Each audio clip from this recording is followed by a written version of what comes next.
Գալիլեո Գալիլեյ, իտալացի մեծ գիտնական, աստղագետ, ֆիզիկոս և մաթեմատիկոս, ծնվել է 1564 թվականի փետրվարի 15-ին։ Գալիլեյը համարվում է ժամանակակից գիտության հիմնադիրներից մեկը։ Նա կատարելագործեց աստղադիտակը և նրա օգնությամբ կատարեց կարևոր աստղագիտական հայտնագործություններ։ Նա հայտնաբերեց Յուպիտերի 4 խոշոր արբանյակները, ինչպես նաև ուսումնասիրեց լուսին մակերեսը և ապացուցեց, որ այն հարթ չէ։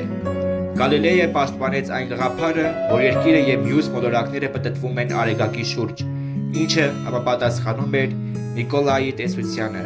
Այդ ժամանակ այս գաղափարը հակասում էր եկեղեցու պաշտոնական դիրքորոշմանը, և 1633 թվականին նա կանգնեց դատավարության առաջ։ Չնայած դժվարություններին, Գալիլեյի գիտական աշխատանքները մեծ ազդեցություն ունեցան ֆիզիկայի և աստղագիտության զարգացման վրա։ Նա մահացել է 1562 թվականի հունվարի 8-ին, սակայն նրա անունը մինչև օրս մնում է գիտության պատմության ամենահայտնի անուններից մեկը։